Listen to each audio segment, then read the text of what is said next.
Welcome to the show, everyone. Just let me get my radio guys going here.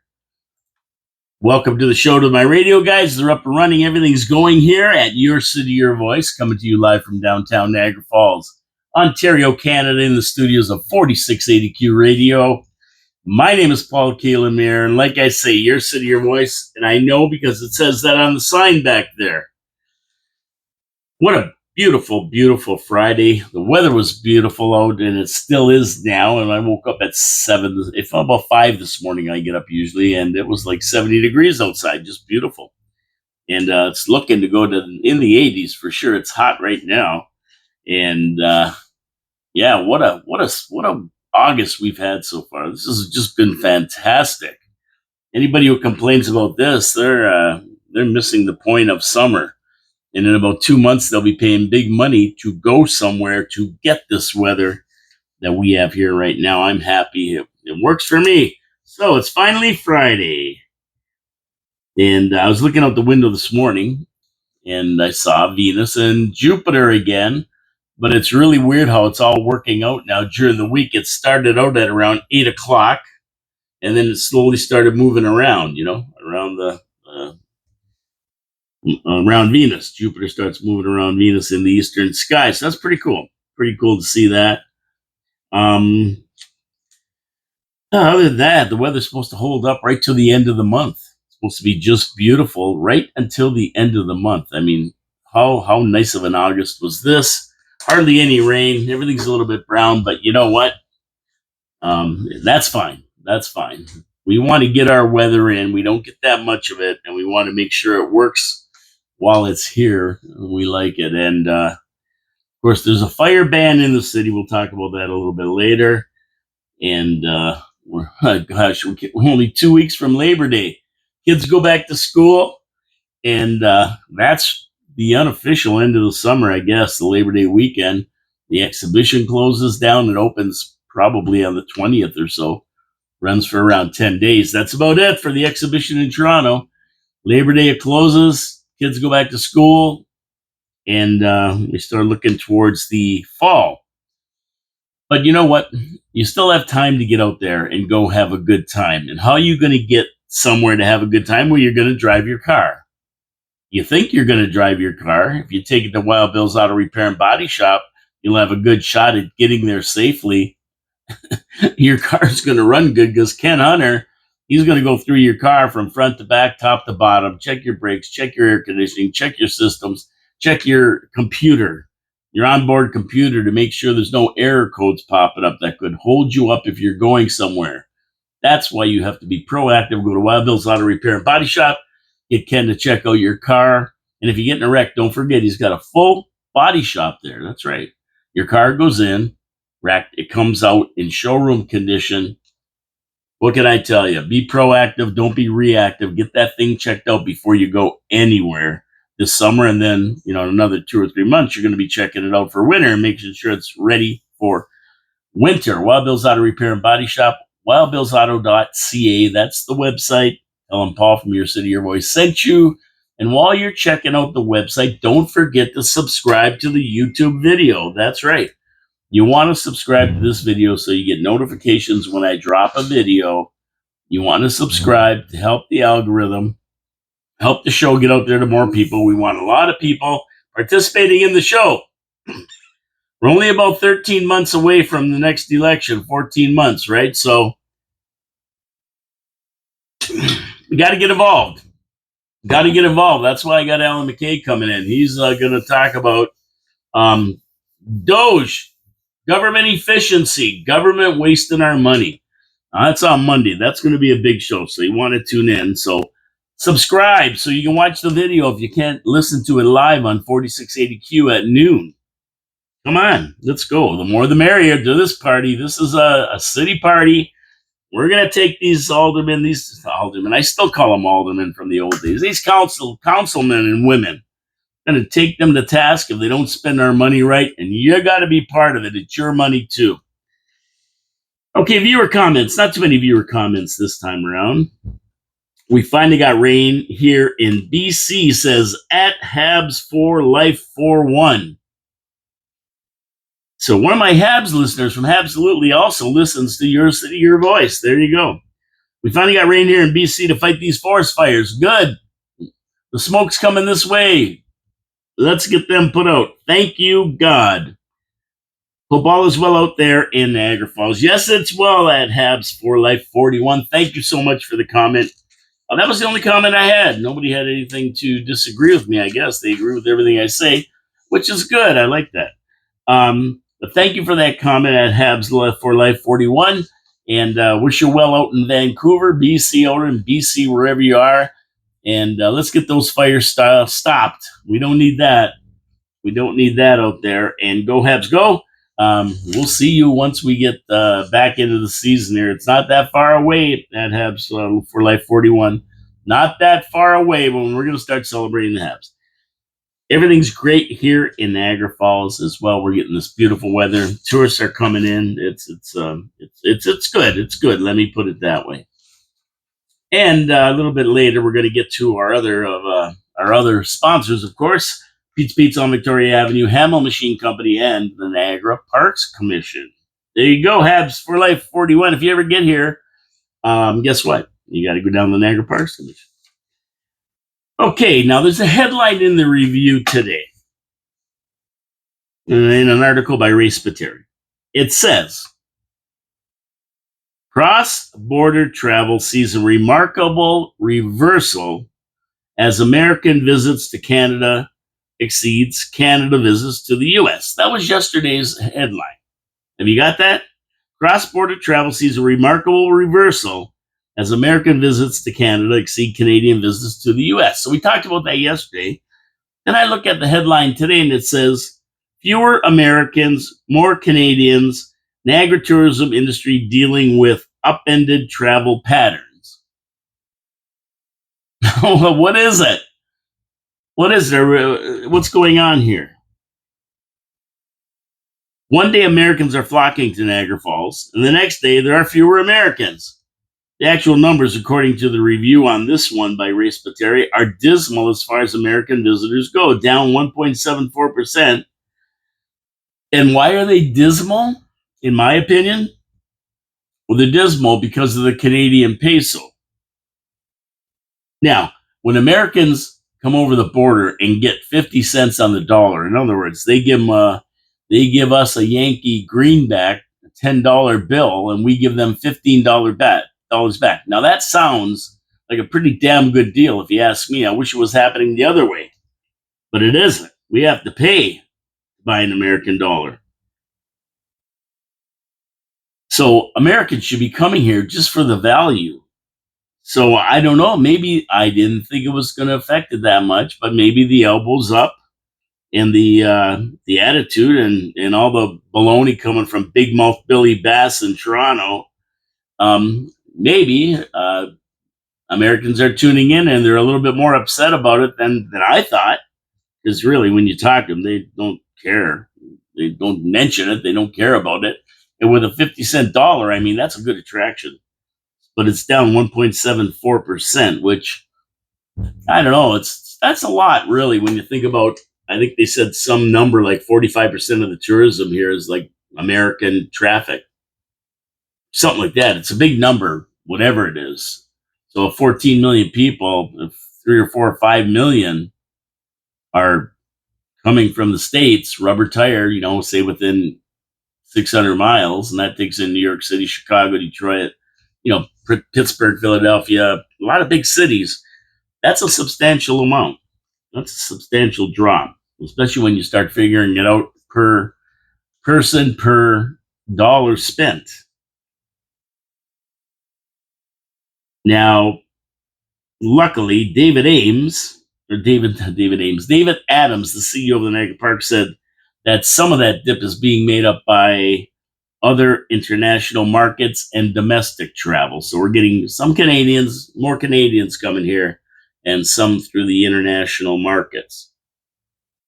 Oh, David, Mr. Adams, did you read the paper? China just screwed Canada with a 75% tariff on canola.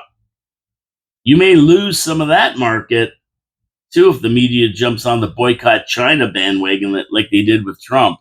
Remember when Trump announced the tariffs? Everybody's like, Trump, he's killing Canada. He's doing hurting Canada. Why is he hurting Canada? We haven't done nothing. There's that big, the crybabies that were crying that. Why is he doing this to Canada? We're friends. And now boycott China, it drops a 75% tariff on top of the 100% tariff already. I don't see anybody crying about that. Nobody. The only guy I heard talking about it was Scott Moe, and that's because it's affecting Saskatchewan, prairie provinces. But I don't know. I don't think too many Canadians have XDS, G derangement syndromes, but 80% of them have TDS, Trump derangement syndrome, and that's what really is happening. That's reserved only for Trump. Outrage that he would protect American businesses and declare this tariff on Canada, which our government officials, our politicians, Chili Con Carne and Edsel Ford up there, the big blowhard, which they, for some reason, can't make a deal with Trump. Everybody else in the world has, except Syria, Brazil, and Canada, I think. And they blame Trump, but our guys, they screwed the country for 10 years with Trudeau, and now this guy's screwing Canada, and they blame Trump. I don't get it. But I think everybody's confused as to what is actually going on, and the reason for it is the media, because they've had an effect on cross-border traffic with their anti-American rhetoric and fear-mongering towards crossing the border. I mean, for Canadians to go over there, not only are they now worried about all kinds of things at the border, they're going to get stopped, they're going to get this pulled, they're going to get that pulled, they're going to do this, they're going to check their phones, they're going to steal their phones, all the hassles they think they're going to get. And then you got the 45 cents on the dollar. I mean, I can understand why the Canadian visits are down. And you've also got a lot of Canadians who are here on visas and that kind of thing, crossing the border, and they're afraid to cross because they think as soon as they go to the border, they're going to get deported back to India or wherever they're from, because that's what Trump is doing. He's getting rid of all the illegals and that kind of thing. They think they're included in that with their, visas, whatever kind of visa they have to get to Canada. It doesn't take much to get into Canada. And they think the Americans are going to ship them back where they came from, although, they wouldn't. They'd ship them back to Canada. They wouldn't let them in the country. So, but the Americans don't have that same problem with Canada. They don't shun the Canadians. They're still coming over. 1.74%. And you got to figure it's a pretty tough economy right now on that. It's not that big of a drop. It's substantial. Even 1% it affects tourism, but it's not like 10% or something, a real killer. But I think the politicians are really having an effect on the rubber tire traffic, because people who come here by car, usually rubber tire traffic, they call it, are a little bit more sensitive to border issues and to what's going on in Canada than, say, somebody from Iowa who's a long way away and really don't care. So, they're a little bit more sensitive being right on the board, right on the board, close to the border like that. Just like we are, people in Sudbury and that really don't care about the exchange rate as much because, then when do they go to the States? We're more sensitive to it because we're right here. We're always dealing with the Canadian versus American. Sudbury people might be dealing with it. Say, for example, if they're going to go on a trip somewhere and they have to take American money with them, then they find out what the exchange rate is and they freak out, of course. But we'll see how the numbers wash out after Labor Day. The unofficial end of the summer travel season is basically Labor Day. Weekends are still good. Kids are back to school. People aren't moving around so much. Weather's getting a little bit goofy.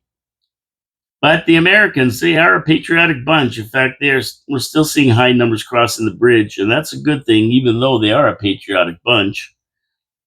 And they're still getting here. 1.74% by the end of the tourist season might work out to zero or maybe an increase.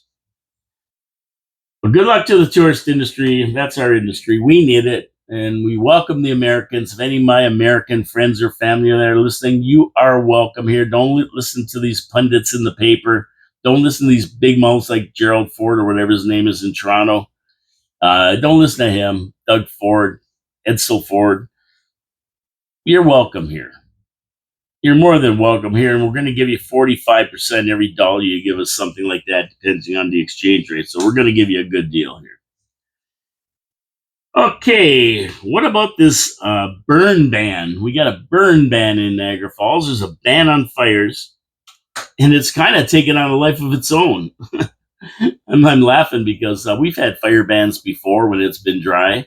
It's not a big deal, but for some reason this time it's it's being talked about a lot, and I think a lot of it has to do with the fireworks being blown off every night. The city telling us we can't have backyard fires and this kind of thing. We're not near any fields or anything, but yet they can blow off fireworks where there's crap blowing all over the place, and they're blowing up bombs in the air, bombs bursting in air. And the city here issues a fire ban, but allows fireworks. So I think people are a little bit perturbed by that, being them being excluded. Yet you can't really have a fire, an open fire in your backyard. So what it is no open air cooking fires during the ban, which includes bonfires, campfires, and any other fire in a yard, field, or other open place. But barbecues and contained fires are okay, like in chimeneas and that kind of thing. But, like, what about these guys, these homeless guys? They're starting fires when it gets chilly at night. No, are they going to go arrest them? Fine them $664. That's the fine. $644. That's what it is. They're never going to get the money from these people, even if they fine them. No fireworks. You cannot blow off fireworks. Only over the falls. That's it. The $644 fine. They're asking you to rat on your neighbor if you see your neighbor breaking the ban. And fireworks are allowed in the parks. Now, I know there's a ban, but I got to see this work, because there's really a ban that you can't have an open fire in your backyard anyway, right?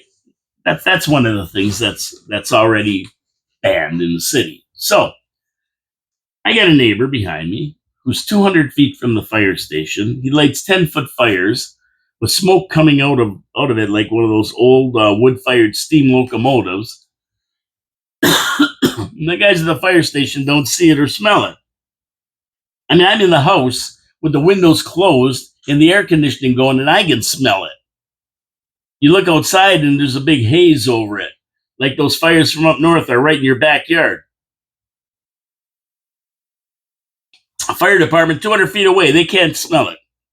They never show up at the guy's house, never tell them to put it out, never fine them. So I don't I don't see them stopping anybody if they're having a fire in the backyard with the fire ban. So if you have one, you don't have to worry about it. I don't think.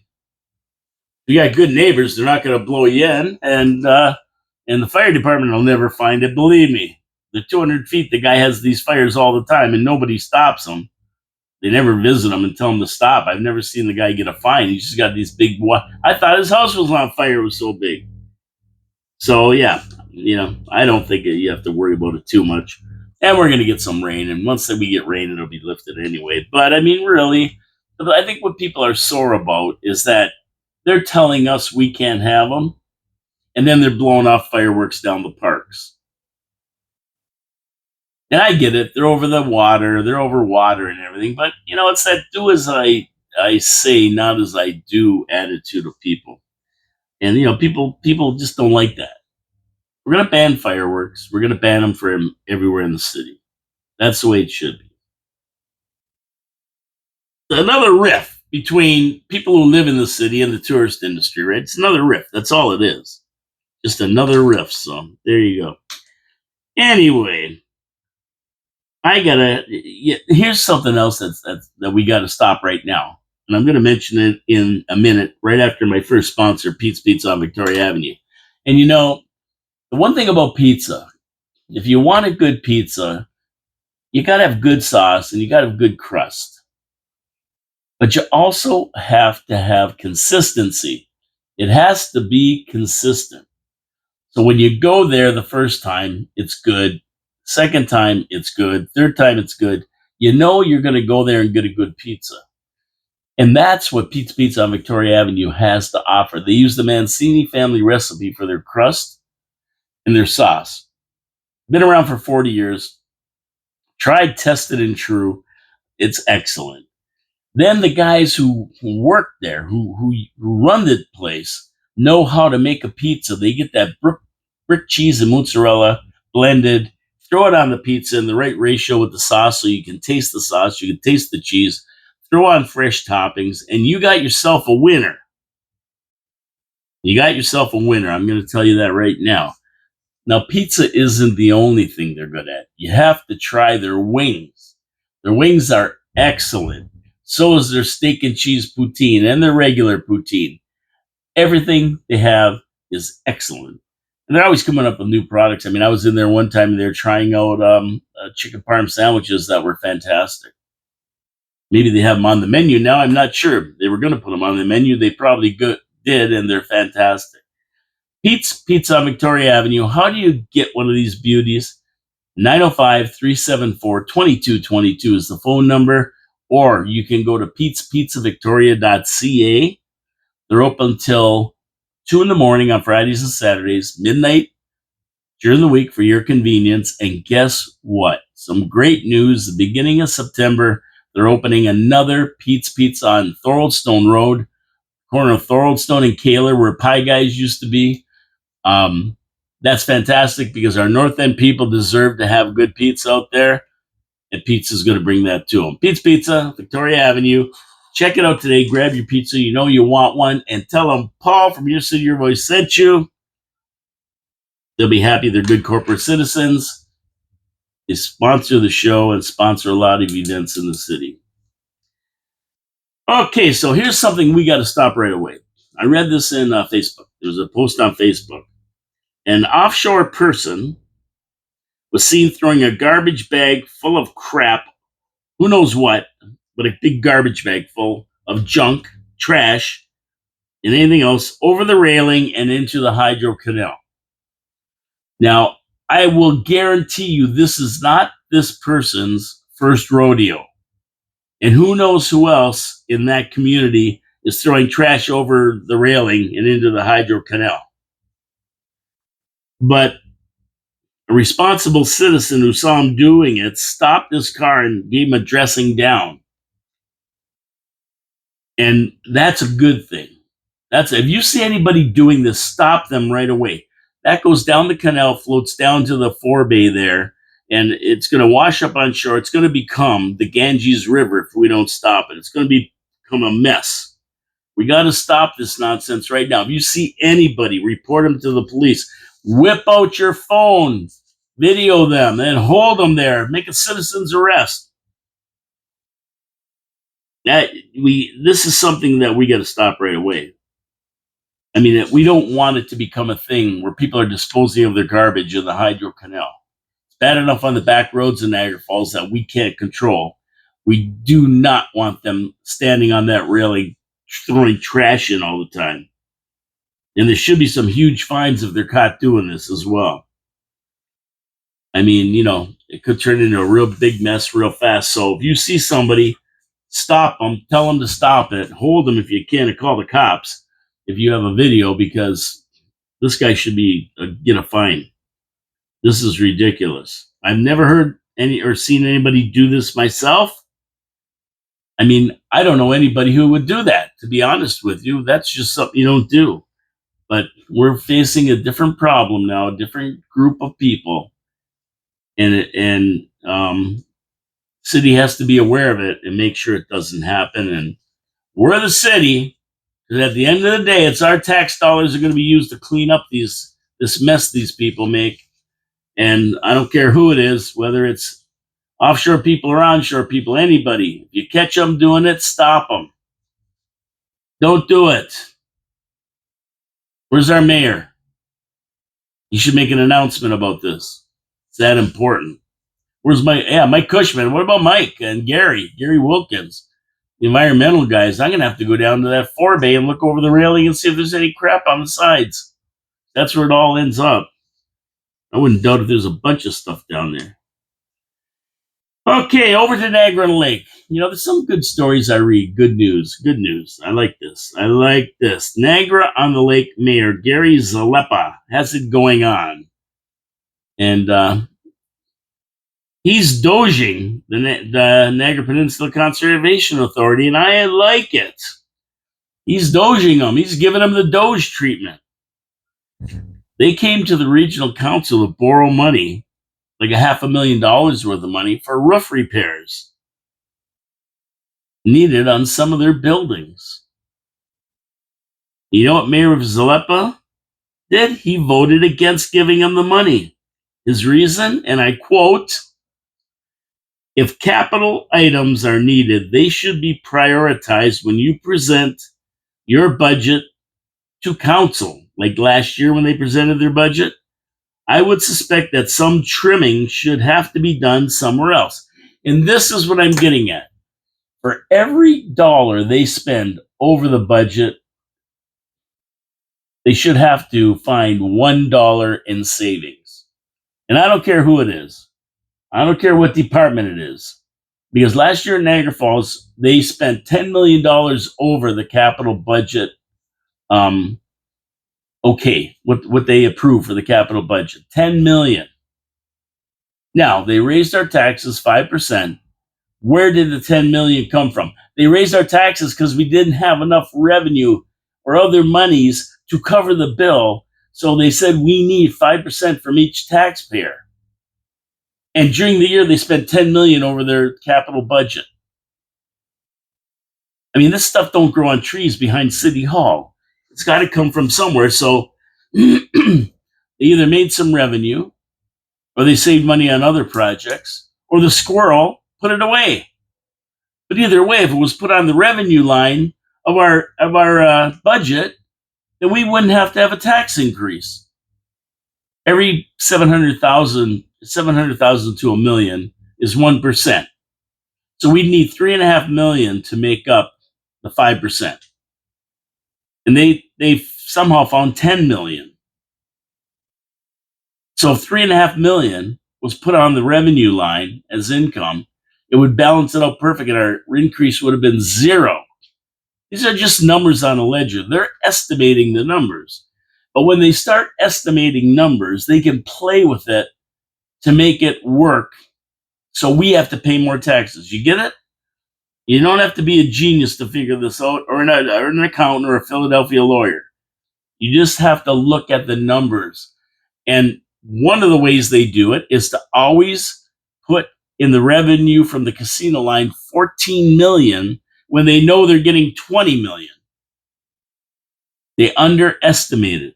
And when it comes out to the bottom line, it says that we are short X number of dollars, and to make that up, we have to charge you more on your taxes. That's how simple it is. It's a line item. And so now they're looking for $500,000. It was okayed, and they're going to loan it to the NPCA. They're going to loan it to them, and they're paying it back with 3.575% interest over 5 years. They're going to pay it back, so that's a good thing. But Mayor Zalepa has a good point. Why are you coming to us after the fact? Why did you not come to us when you presented your budget?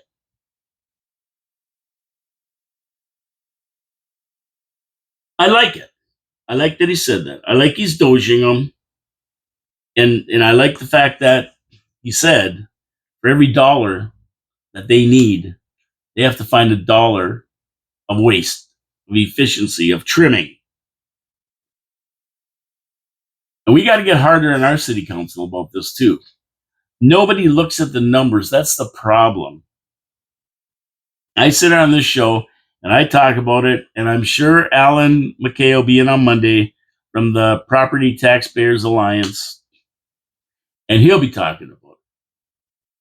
But somebody's got to take them to task, and we have to have people on council that will. And we can't have one person on council. That's not enough. We need 5 or 6 to form a majority so we can deal with this. Because most people just raise their hand. Approve.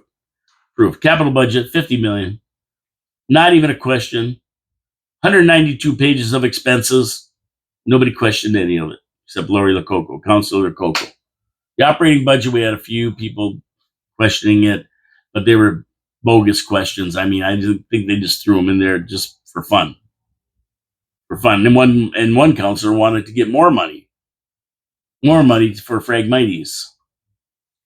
So we got to get on these guys. We got to get serious about efficiencies and how we're being treated by our city council. When tax time comes up, when the budget comes up, we need realistic numbers.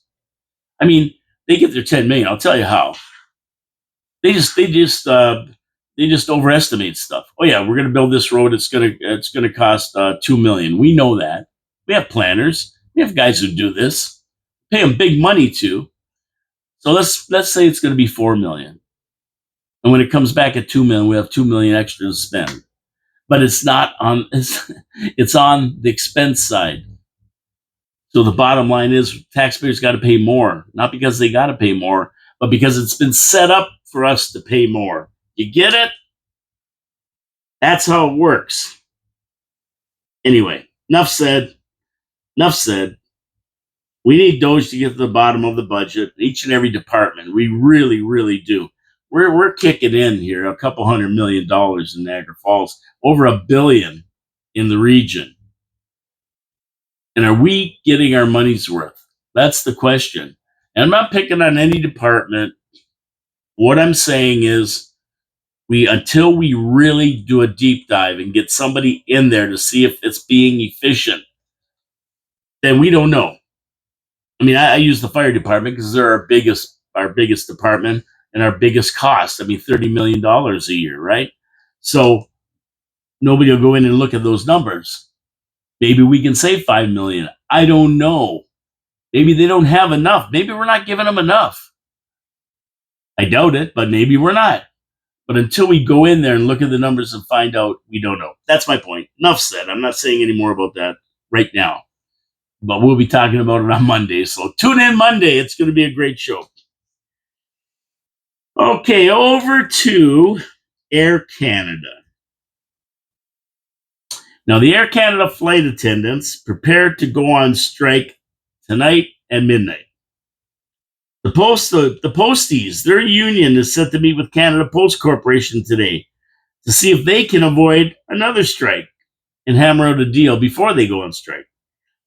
Now, Canada Post Corporation has been pretty adamant that the last offer is the final offer. They're broke. They're bleeding $10 million a day. So they said, take it or leave it. This is all we got to offer anymore. So it's going to be interesting to see what the results of that meeting are. We're going to try to, it's been 2 weeks since they turned down the last offer from Canada Post Corporation.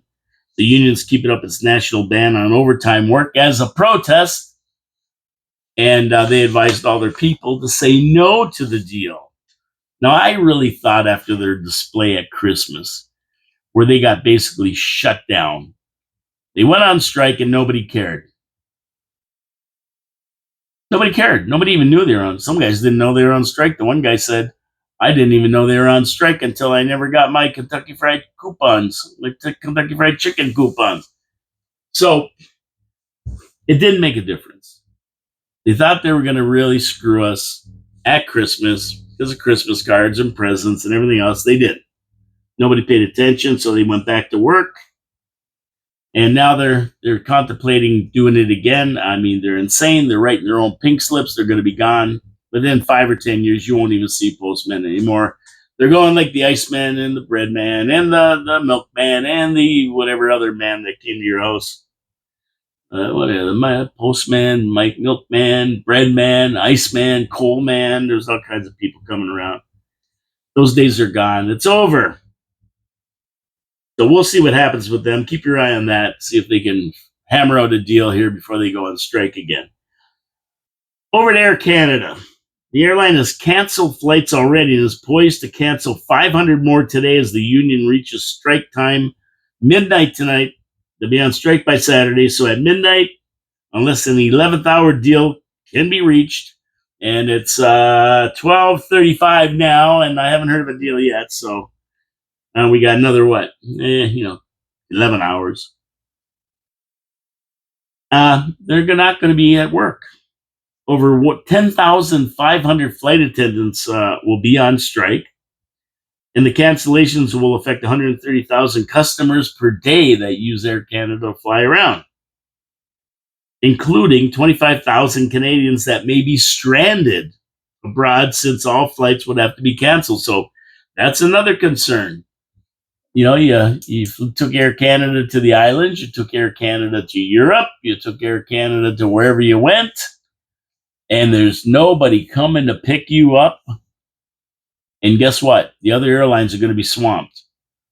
People are going to be, they're not. I don't know if they're going to be canceling or not, because you cancel, you only get 10% back or something. There's a cancellation fee that eats up most of your flight. So you can't cancel. You're going to have to wait for Air Canada to say they're closed, and then they'll give you all your money back. But in the meantime, you got to book another flight with another carrier. And if you were leaving like this weekend or next week, you're going to have a tough time finding a flight where you want to go. And the funny thing is, this is like the railway. This whole system closes down, and it just doesn't fire up overnight. You just don't say, "Oh, okay, we went back to work. Now everything's back to normal." No, it'll take a week or two to get everything back up and running, all the planes going, the scheduling, everything.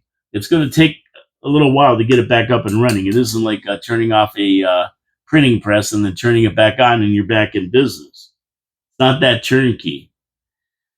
Management says that AC is not the kind of business you can stop and start at the push of a button, correct? So they have to begin canceling flights now, and they started during the week here. And the startup will be much the same. Long hauls are being canceled first, then short hop international, and finally domestic and regional by tomorrow. So everything's going to be shut down, of course. You can't fly an airplane without stewardesses on it. It's against regulations, number one. And they certainly don't have enough management to man all the planes, so they just shut it right down. So it's going to be interesting what happens with Air Canada. This is a big one. And I don't think the government will let it shut down for too long. I don't know if they'll declare it an essential service or not, but it's pretty important that people are flying around and getting where they have to go. So I don't know what they're going to come up with. They're going to force them to go back to work. I know they didn't force the CN guys to go back to work, and they're an essential service. We weren't getting anything delivered, but a lot of cargo and a lot of goods fly cargo on these flights that you take to different places. So we'll see what happens with it. Should be interesting, but we have another 11 hours before they decide to hit the picket line. Got to go over to New Mexico. But before I get to New Mexico, I'm not going to fly there in Air Canada because I probably can't get a flight. I got to go to New Mexico here, and we're going to go there right after we talk about Hamel Machine Company. Hamel Machine has been in Niagara Falls since 1948. Can you imagine that? A business in business that long, serving industry in the Niagara area. It's amazing. And that's one thing industry looks for when they come to a city. They look for a good machine shop. Why? Because they can't break down. When they break down, time is money, and they're not producing, they're losing money. And in today's days, when parts are shipped in from all over the world, machines are built all over, you have to wait for parts sometimes. And not too many companies stock parts for their machines on the shelf anymore. It's too expensive. So what they do is they order them when they need them. But even better, they call Hamel Machine Company and say, "Hey, could you come over and look at my machine? It's broken."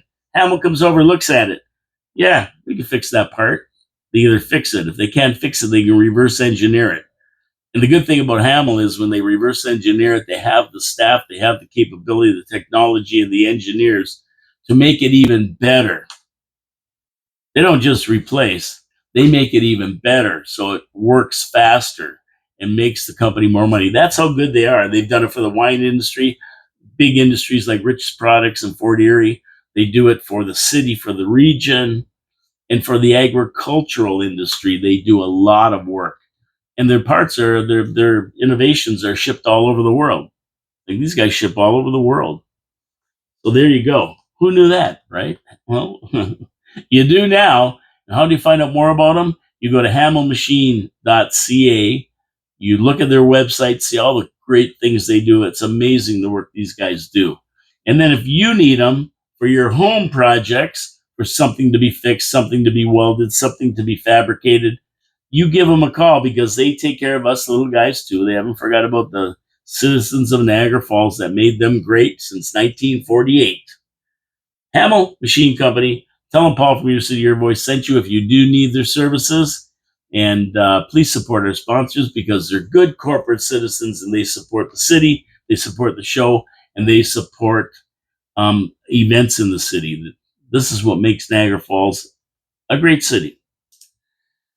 Okay, let's go down to New Mexico. The Democratic governor, after witnessing the crisis in Washington, D.C., and the way Trump is dealing with it, has declared a state of emergency and requested the National Guard to be deployed due to surging crime, fentanyl overdoses among women and children, family instability, and rampant homelessness. Even the Democrats are buying into what Trump's doing. Now that's interesting. And everything that's happening in New Mexico is in spite of increased policing. Drugs continue flooding into the city with overdose rates skyrocketing. And that's with increased policing. They're at their wits' end. They don't know what to do. Trump has deployed the National Guard in Los Angeles to straighten it out. Now he's deployed them in D.C., and they're arresting people like crazy. They're moving the homeless to shelters where they should be, not in parks and that kind of thing. They're straightening out the crime situation in Washington, D.C. It's rampant. The mayor couldn't stop it. The police couldn't stop it. Trump is going to stop it, and he's going to stop it fast. This is a Democratic governor asking for help, which surprised the heck out of me. I'm going, oh my goodness. Are they finally figuring it out, the Democrats? Trump's there to help these cities, to get rid of these criminals, deport them, detain them, get them out of here. They don't need them. And the sanctuary states and cities, forget about it. You want to stand in this way, you're going to jail. You're going to jail with the rest of them, so don't even fool around with them. Trump promised to clean up crime in America. Promises made, promises kept. He's doing it. And he said he's going to move after Washington to Chicago and New York and any other city in the United States that has a problem and needs help. He's not going to let them flounder out there. He's not going to let them flounder while criminal gangs and everybody take over. No, that's not going to happen. Pretty cool, though, when the Democratic governor asks for your help. She gets it. She gets it. You know, there's a lot of mental cases out there on the streets today. They surround us. But this takes the cake. And you don't think people are wacky? How about this guy? This guy identifies as a wolf. Oh yeah, you heard me right, a wolf. A wolf furry. He walks around in a wolf outfit.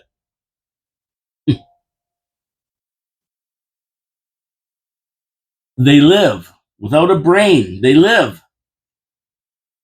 You know, the kids do this in high school now. They're a furry.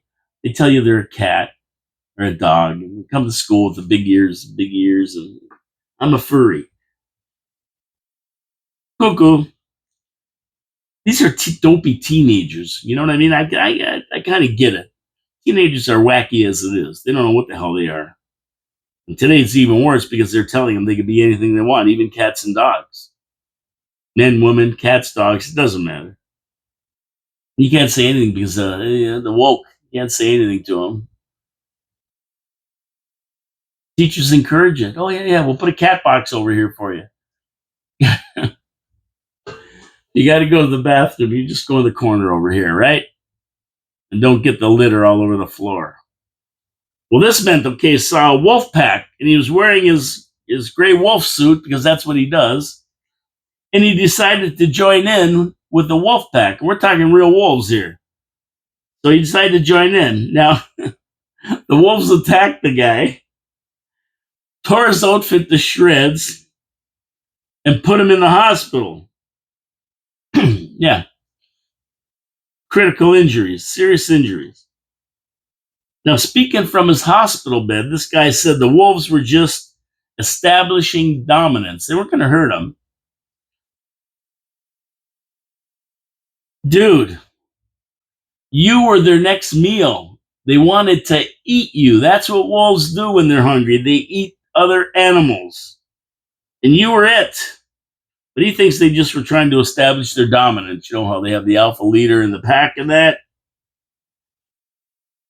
And it was just a rough welcome from the wolves to the pack. Welcome to the pack. We're going to eat you. He maintains he thinks he's now part of the pack, and he's going to go back once he recuperates from his injuries. He's going to go back and join the pack again. They said maybe when they're less hungry. Seriously, folks. Seriously. We have mental people walking around the streets. Of course, the game wardens in the area strongly discouraged the move. And they said that part of his outfit they tore off, the tail part. They've been urinating on it. And that's kind of like a restraining order coming from the wolves in wolf language. They're telling the guy, listen, they're giving you a warning. They don't want you back. But this guy thinks they welcomed him, and this was like a group hug they gave him. They're telling him, the wardens, game wardens, you're not welcome back into the pack. They don't want you. They want to eat you. Now, this wolf furry guy, he's not a smart man. He said he's going back, and the locals are taking bets whether they will need another airlift to rescue him from the wolf pack or just a mop and bucket to clean up what's left. I cannot make this up. I can't make this up. I'm not making this up. Believe me, I'm not making this up. I can't even think of something this wacky. But if I were going to bet, I would bet with the guys that say they're going to need a mop and bucket to clean up what's left of them next time. But, I don't doubt if he goes back. I'm telling you, people are whacked. Oh, man, what a Friday, huh? Freaky Friday, I might start calling it with these guys. Okay, the summit is today between Putin and Trump. We're going to get to that in a minute. So I got to tell you about my fourth sponsor, the Niagara Parks Commission. And we live in Niagara Falls. We take the parks for granted, but I'm telling you, the Niagara Parks Commission is our custodians of 32 miles of the most beautiful parkland in Canada. It's just amazing the job they do from Fort Erie to Niagara on the Lake, lake to lake, with the centerpiece being one of the 7 natural wonders of the world, Niagara Falls. We live here. I hear it from my front porch every night. We don't get down there enough. But I'll tell you, 14 million tourists come down here. And why do they come down here? Because of the falls and the wonderful attractions that Niagara Parks Commission run. The zip line streaks you in front of the American Falls and right to the Canadian Falls. The refurbished Rankin Power Station, where you go into a real power station that provided power for North America back in the day. It's been refurbished. They'll show you how it works. You can take a walk through the waste tunnel to the brink of the falls, right to the edge of the river. It's amazing. Scenic tunnels where you go actually to the brink of the falls, and you're standing there looking straight up at the falls. It's mind-blowing. Down to the Spanish aerial car. That's what my mother used to call it. My family always used to call it the Spanish aerial car. Spanish aero car, it's called. Over the whirlpool that forms when the Niagara River makes the bend to go to Lake Ontario. They have the Great Gorge trip. You're standing beside grade 6 rapids. So dangerous, boats can't even go by them. All the way to Niagara Glen, where you can go down and see it. Stop at the Whirlpool Golf Course for lunch. They have a fantastic new restaurant there. And there's butterfly conservatories, botanical gardens. It's just amazing what they have. And you can even see Bob Gale's goats. up on the parkway eating the grass rather than mowing it. They got goats out there you can go up and watch. Unbelievable. Niagara Parks Commission, and guess what? They got a new attraction that's going to be opening up at the end of August. Niagara Takes Flight. That's going to take you on an immersive journey from the Lake Ontario all the way up the river, up the falls, all the way to Fort Erie, stopping along the way for historic events like Laura Secord and General Brock and the War of 1812 and the two forts. I can't wait to see this. This is going to be spectacular. Niagara Parks Commission, NiagaraParks.com. That's where you want to go. Seriously, folks, don't wait for tourists to come into town so you can schlep them around. Go yourself and see everything it has to offer. They have attractions passes. They have parking passes you can buy for the season. Unbelievable. Support the Niagara Parks Commission. Of course, they support the city. They do all kinds of stuff for the city, of course. They're just good corporate citizens. Okay, so the summit between Putin and Trump taking place in Alaska. It should be interesting to see how Trump plans to end the war and what he presents to Putin as the solution. And I was watching this morning and I saw his plane take off and going through Wisconsin up to Alaska. He should be there any minute. I watched it go most of the way. And we'll see what he comes up with, what he talks to Putin about. I'm sure they'll be talking about it. Now, we know the Ukraine is going to have to concede some land. I mean, that's probably a given to make this war end. So we got to see if Putin and Zelensky will agree to the deal Trump has put together. That's the question mark. And Trump says, he goes, listen, I don't make the decisions here. I'm just giving them some options, how we could solve this and that. But at the end of the day, it's their countries, not mine. They run them, not me. So they're going to have to decide whether, what I'm proposing is a good idea. So I got to say, well, at least they're talking. Putin had the grace to come to Alaska, come to America, and have the meeting in America. So you got to give him credit for that. Now, if they can hammer out a deal and quit killing people in the Ukraine and in Russia, that would be fantastic. I mean, Trump solved 5 wars already, and now this will be the 6th one. And Zelensky isn't there. People are making a big deal out of that. But the bottom line is, no decisions can be made anyway. This is just to try to get Putin to come to the table and actually tell us what he wants and how he can get this done. But like I say, Trump understands. He knows at the end of the day, they got to agree. He's been trying for 6 months to get these guys together and end this war. Hasn't been successful yet.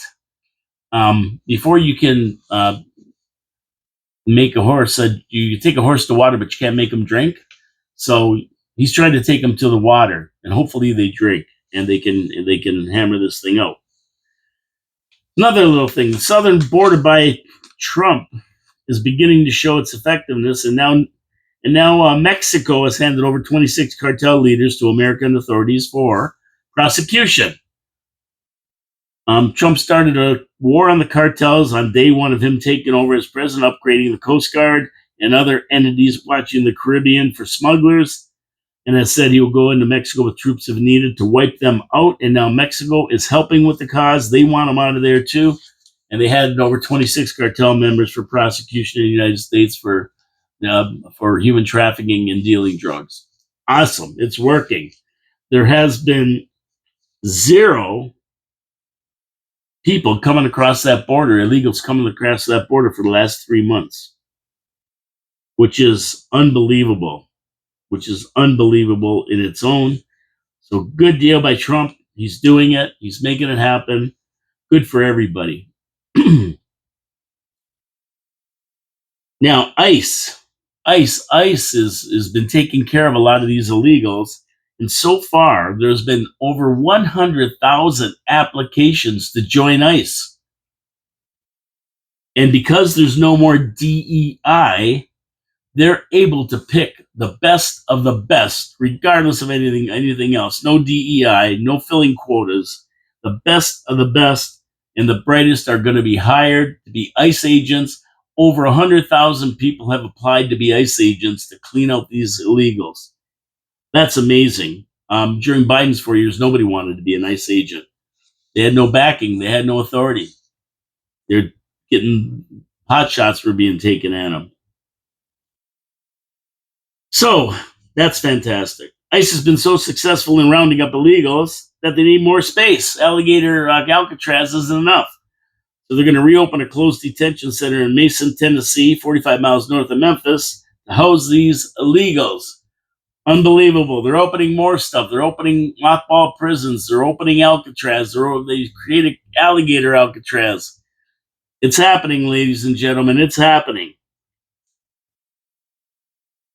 There's hard proof now that the Democrats gave over $1 billion to a conglomerate of UN agencies and 200 NGOs, non-governmental organizations. That's the USAID scandal that found 50 or 60 million. DOGE found that given away. And they've been using it to facilitate illegal immigration into America. The UN tried to take down the US government by using Democratic Party planned and funded non-governmental organizations. When these illegals are taken into account in the census, it changes congressional districts, which changes the election results. That's why it's important to stop this. And they're doing it. And the other thing that they're going after now, of course, they're going after all these criminals, the hunted. The hunters have become the hunted. Let's put it that way. The ones that were out there looking for stuff against Trump and making stuff up with the Russian hoax, well, now they're the hunted. They're all being hunted down. They tried so hard to get Trump 2 impeachments, 4 indictments, arrests, convictions, gag orders, shootings, tried to shoot him. All those people, they're now being indicted and will face a judge themselves. Russia. Trump said he did nothing wrong, and now they're seeing that he was right. He was telling the truth, and the leaders of the biggest conspiracy to overthrow a sitting president are being taken to task. Obama, Shifty Shift, the Clintons, Comey, Clapper, Brennan, the Bidens, and the whole criminal cartel, all of them, going to be taken down. I think Schiff might be the first one to be let out in cuffs with Obama to follow. They're all lawyering up. It's going down as we speak. If you remember in the 2016 election, Hillary said it's a good thing that someone like Donald Trump is not in charge of the law. Trump's reply, yeah, because you'd be in jail. And he wasn't kidding. Hillary's going to look great in orange. The rest of the conspirators are going to look great in orange. And this conspiracy and coup against the sitting president is not going to they're not getting away with it. They're not getting away with it. And all I got to say is Canada needs this. Canada needs this. My last story is from Kentucky, and this happens in Canada, I'm sure. That's why I'm mentioning it, because I know we know what's happening in Canada. We know it. In Kentucky, the License Bureau personnel have been caught giving out driver's license to illegals for $200 a pop. No written or driver's test required.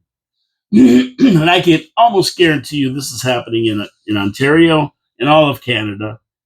No, we haven't caught them. There hasn't been a whistleblower to blow them in. But you see drivers on the road that shouldn't be driving. They don't talk English. They don't know what the signs mean. You know what's happening. We need a whistleblower to step forward, give us the details, and take care of this. And you look at what's going on the roads, it's a carnage. And I talked about the trucks yesterday. 50% of the trucks were unsafe, and they're on the highway doing $120 in front of you with your family in the car. It's not safe. There's stuff going on. We haven't found it. Nobody will say anything, but eventually it'll come out like it did in Kentucky. Okay, that's it for me today. Finally Friday. I'm getting out of here. Don't forget, Monday I have Alan McKay in from Property Taxpayers Alliance, and I'm really looking forward to Alan coming in since this show right here, Your City, Your Voice, talks a lot about budgets, taxation, finding government efficiencies for the hardworking taxpayers of Niagara. We also talk about amalgamation, which is going to be interesting when I talk to Alan about that. It's going to be an interesting show for everybody. I urge everybody to tune in.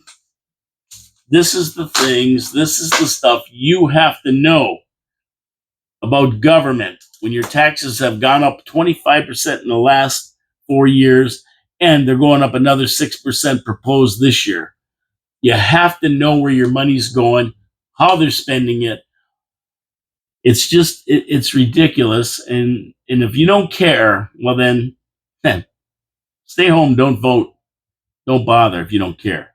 But if you care, and you see your income being stolen from you by heavy taxation, then you should listen. My name is Paul K. Lemire. This is Your City, Your Voice, coming to you from 4680Q, downtown Niagara Falls, Ontario, Canada. Thank you so much for tuning in, everyone.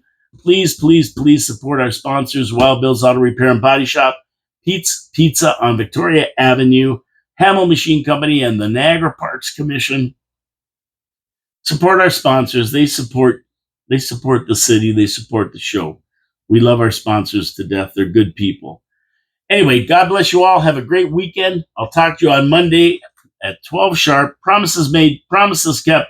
Alan McKay, Property Taxpayers Alliance. I still can't get it right. I'm out of here. Have a great weekend, everybody. Be safe out there. Be careful. Be aware. Be vigilant. Take care of yourself and your family.